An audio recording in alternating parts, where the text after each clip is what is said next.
Hey everybody, thanks for joining me today. I'll be looking at this video. It's a recent video by Russell Brand in which he's discussing the Don Lemon story and Lemon's contract being cancelled by Elon Musk. News today that Musk has abruptly canceled his new show that was set to debut next Monday on X. Elon Musk is mad at me. What caused the show to be yanked?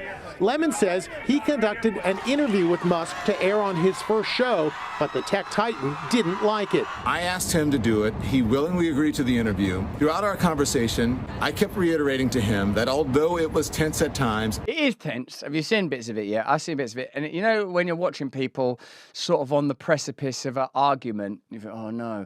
If I was there, I'd have tried to take the heat out of it. I thought it was... I mean, maybe you would have, Russell, but then again, you have been somebody who tries to placate the rich. If you're interviewing as a journalist somebody such as Elon Musk, who has lots of controversial opinions, he's been associated with alt-right content, he's posted in support of the Great Replacement theory, he's intervened on behalf of Putin in the Ukraine war, switching off the internet services to Ukraine and blocking them from completing an attack.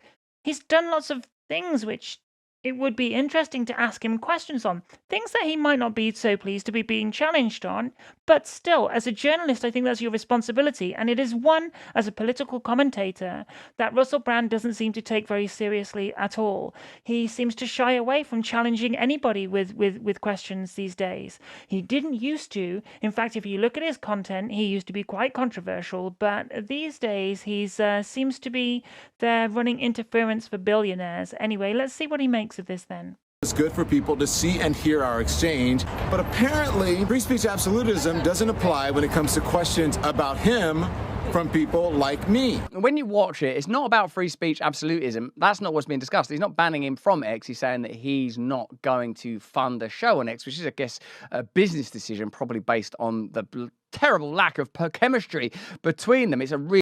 Right. Okay. Well, no, it's not about the chemistry between them because Don Lemon's show, he is only having him on for the first week. He cancelled it because he didn't like the content. He took away his platform and his reach because he didn't like being challenged himself personally.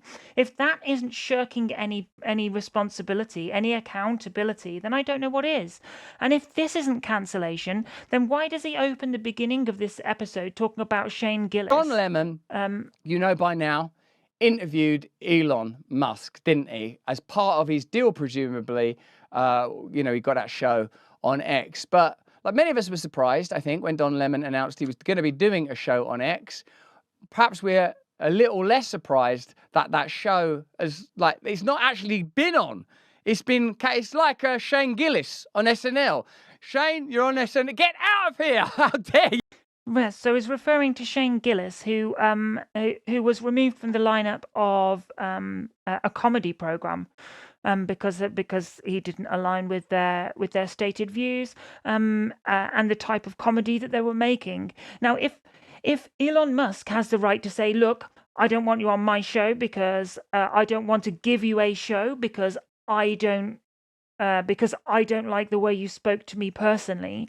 Yet, however, Shane Gillis isn't allowed to be removed for the same business reasons, and not even because he offended the rich person who owns the show, but because his political opinions didn't align well with the business of the show, which, let's face it, is a liberal humor show. So if you're not going to be aligned with that, then it's pretty hard for you to be accepted well by those audiences.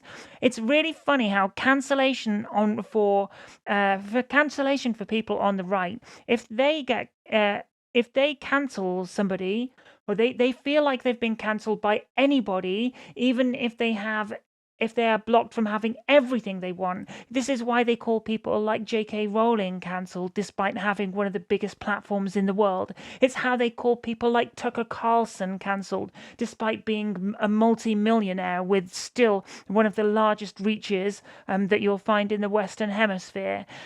It's crazy. It's insane. People talk about Elon Musk as being cancelled despite owning one of the largest broadcasting networks in the world.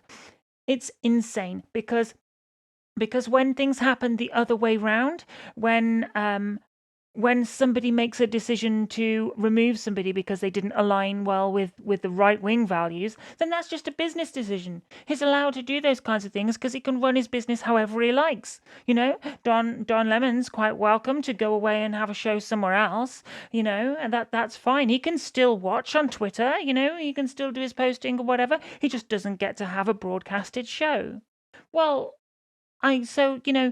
it's one rule for them and a different rule for everybody else. It's always cry bullying from the right, and I do very much include Russell Brand as being on the right these days.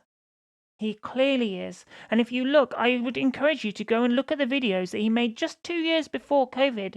And he is there saying how the Republicans are where the problem is.